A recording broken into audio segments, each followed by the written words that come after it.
10, 15 years from now, there's going to be a very big group of Instagram or social media influencers that have no real skill besides milking the algorithm of Instagram, of YouTube, of Snapchat, of TikTok.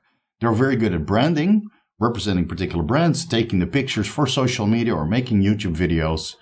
But besides that, they have no real skills.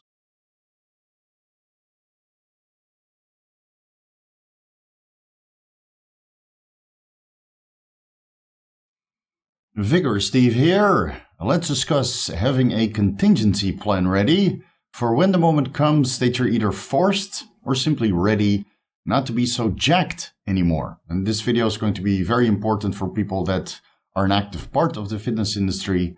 They make money through the fitness industry, whether they're an Instagram model or a competitive bodybuilder. They offer coaching. They have a membership website.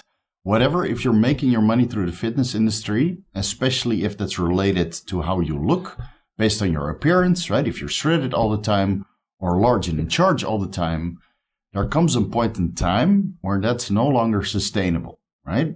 Now, unfortunately, some guys have to slim down because of health.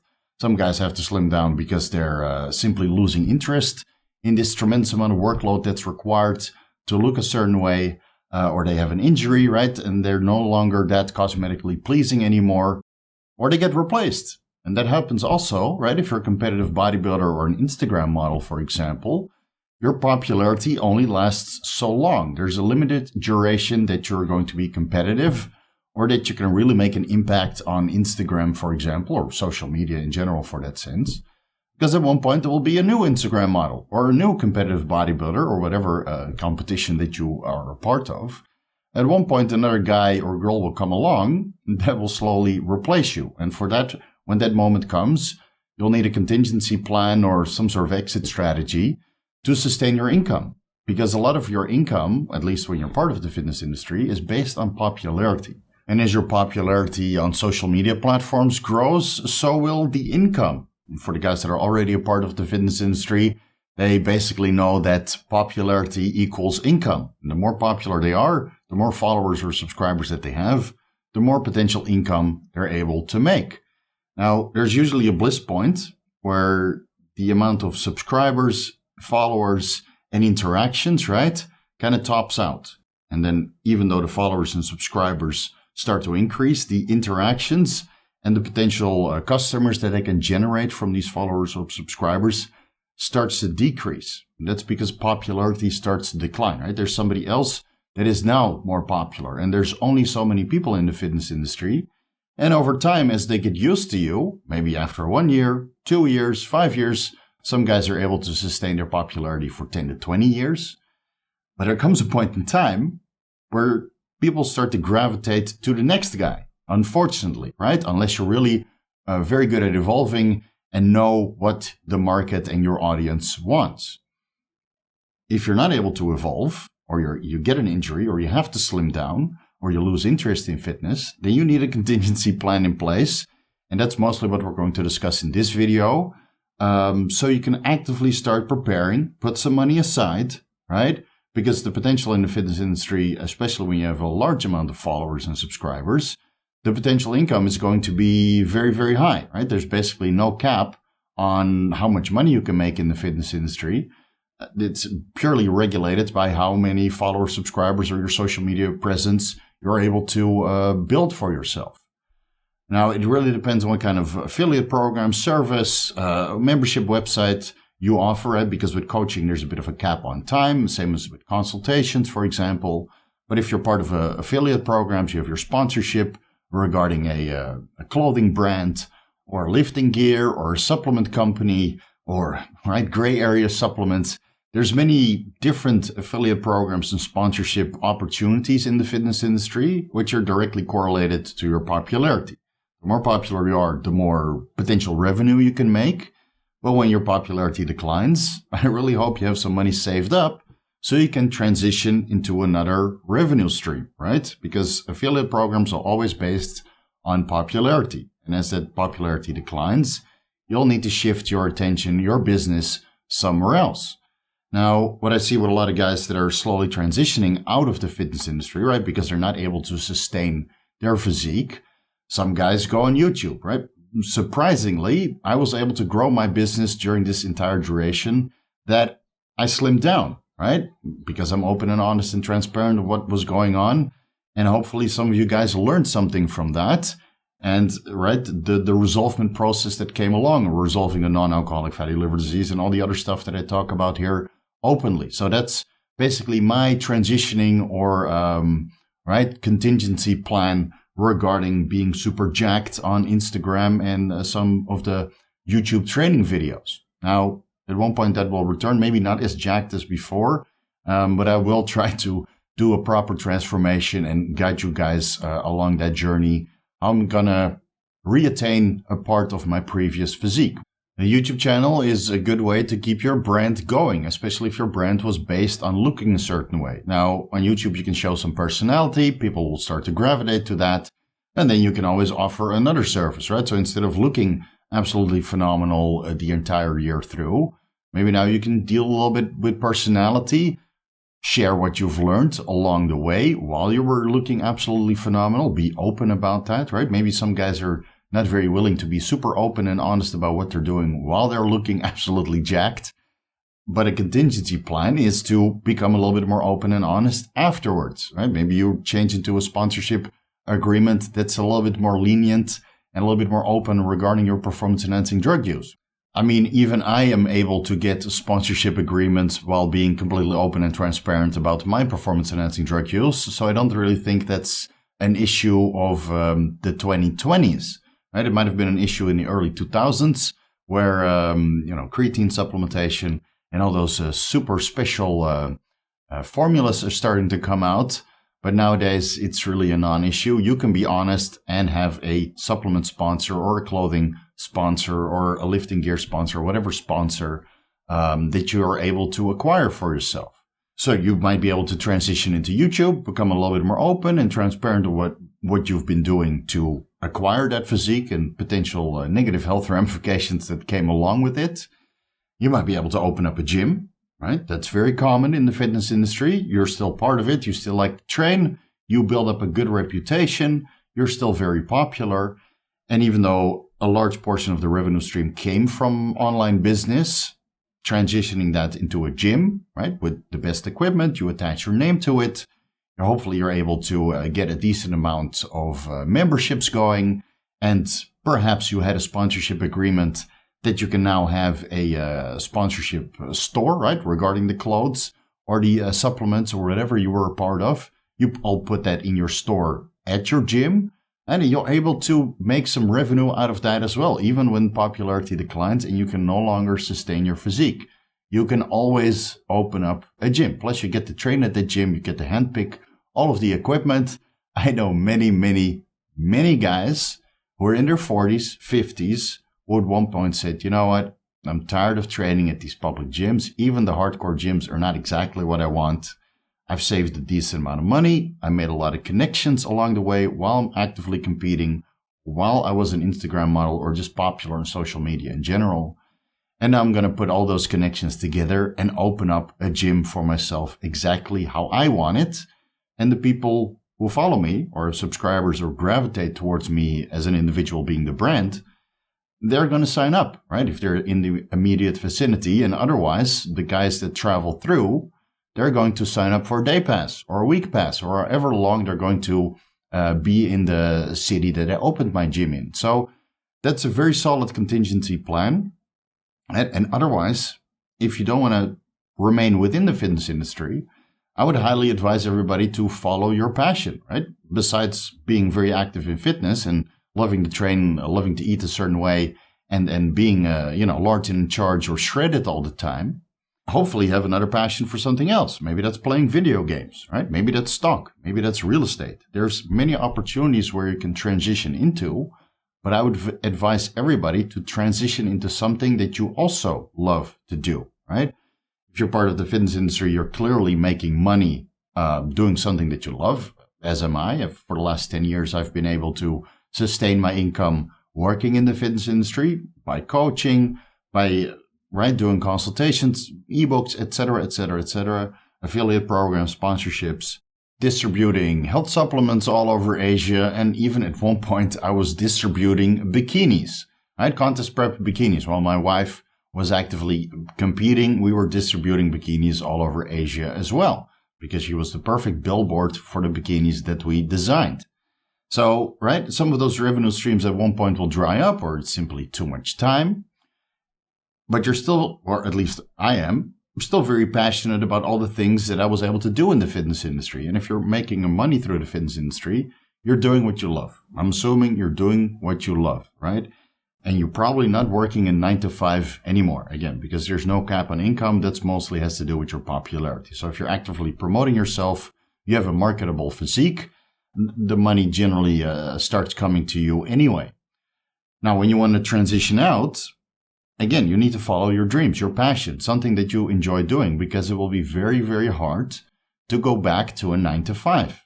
I know so many people who quit their 9 to 5 so they can have a little bit more stock or weight in the fitness industry, right? More time to do branding on social media or simply increase their presence. I know people who went through multiple jobs and at one point become self-employed as well as a personal trainer through affiliate programs, right? There's many, many, many opportunities.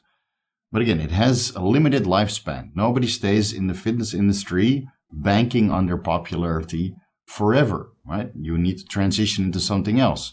Follow your passion. That would be my recommendation. That would be what I would be doing, right? I love doing some sort of asset exchange, right? Whether that's real estate, stocks, cryptocurrency.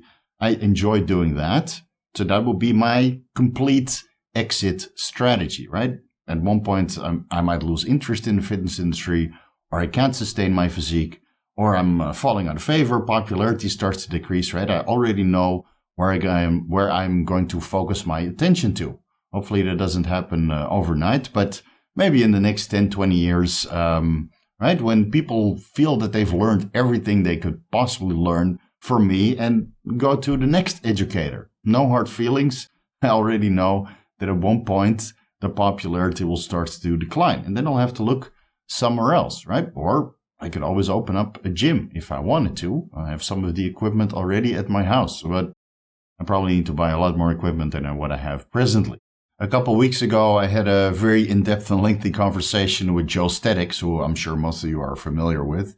He's living in Pattaya, but he passes through Bangkok once in a while. So we had a lengthy conversation about income and revenue streams, whether that's in the fitness industry or outside the fitness industry.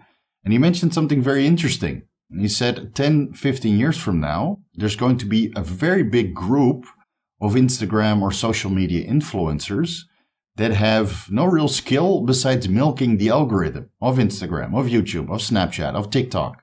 They're very good at branding, representing particular brands, taking the pictures for social media or making YouTube videos.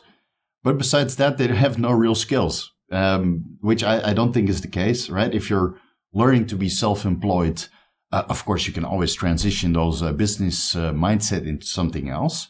But it's still very interesting because a lot of these Instagram models, what I see nowadays, they're just blowing through the cash. They're blowing through it, right? They buy cars, buy all these clothes, they buy big houses, probably not the best location that they would appreciate over time, right? They might not even be able to resell that house in the future. So they're blowing through all this cash, or they can become addicted to campsites or OnlyFans. That happens also, right? They're blowing through all this cash, and they're not working on their contingency plan. And it's especially very prominent with the younger guys. Right? They do a cycle, they want to go pro.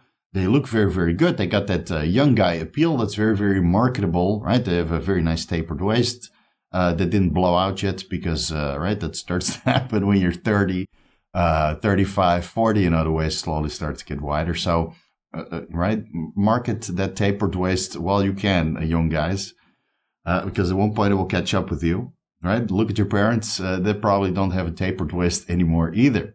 Anyway, so these guys are literally blowing through the cash. They don't work on a contingency plan. And they're just, right? While they're making money, at one point their popularity decreases because now they're 30. And the whole audience is based on this young guy, tapered physique look. And then the next guy comes along and the income starts to decline. And that's something I discussed with Joe Statics as well. I said, listen, at one point, right? You might see that with the first generation Instagram models or the first generation YouTubers, right, in the fitness industry. Nobody follows them anymore, right? Or it's significantly less than what it used to be. For example, Mark Lobliner or Jerry Ward or Louis Marco or Matt Ogus. Right? A lot of these first generation fitness YouTubers are not really popular anymore, or they completely discontinued with their YouTube channel. Now, the good thing is about the YouTube channel versus the Instagram is that YouTube channels are still monetizable, even when you're not uploading any videos, right? Your old videos will still get recommended, or people will simply go through them with the YouTube search function. So you'll still be able to make some revenue through AdSense monetization. But with Instagram, that's not the case. So once you stop posting and your popularity declines, you're not making money through Instagram anymore, right? It's just the post of the day. Even though I think the potential of Instagram regarding marketing, you'll probably reach more people on a daily basis through Instagram compared to YouTube. But whatever you post on YouTube, that's basically there indefinitely. And as long as your channel is monetized, you will get some sort of kickback. So I feel in the long term, YouTube is a more sustainable or long-term investment compared to the Instagram account. Now, whatever platform you choose to use while you're popular highly depends on you and how you feel you can market yourself appropriately the best. Just make sure you bank a little bit of your revenue, because you might need to make a substantial investment to continue in the future when popularity starts to decline.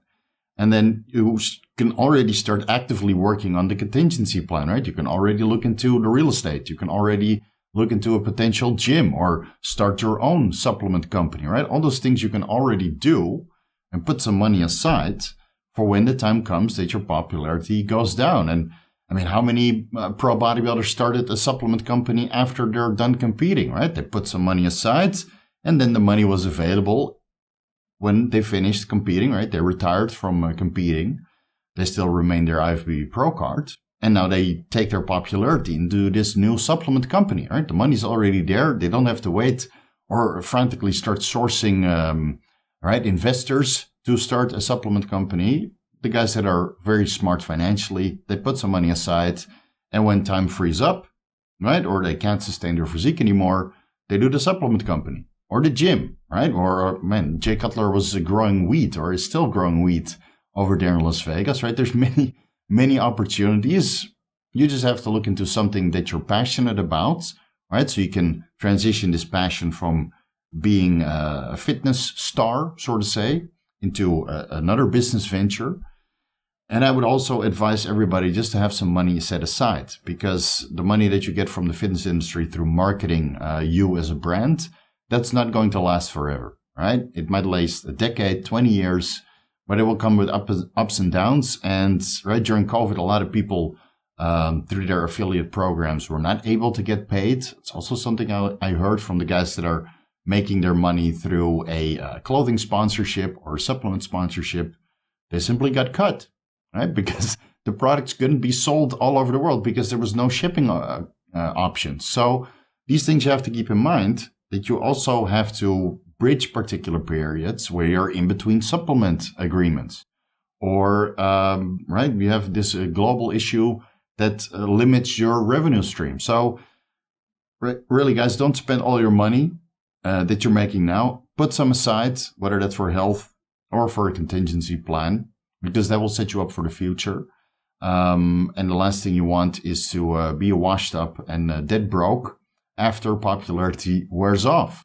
Really hope this helps, guys. Thank you so much for watching. If you're looking for the most comprehensive guides to bodybuilding pharmacology, you can find the ebooks on my website, vigoroussteve.com/shop. If you're looking for personalized advice, I'm always available for consultations. You can find the rates in the consultations section. Follow me on Instagram at vigoroussteve. Vigorous crew, you guys know what to do. Much appreciated. And for the guys that like to listen to some of the older episodes and save a little bit of bandwidth on their phone, you can now do so through my Linktree in the Instagram. I have a Podbean, I have a Spotify. Soon we're going to be on SoundCloud and on Apple Podcasts as well. So have a look at the Linktree in my Instagram. It's also linked down below right here in the YouTube description section. Lots of links to the subreddit and to all the other social media platforms that you can find me. Much appreciated. Thank you guys so much for watching, and I'll see you in the next video.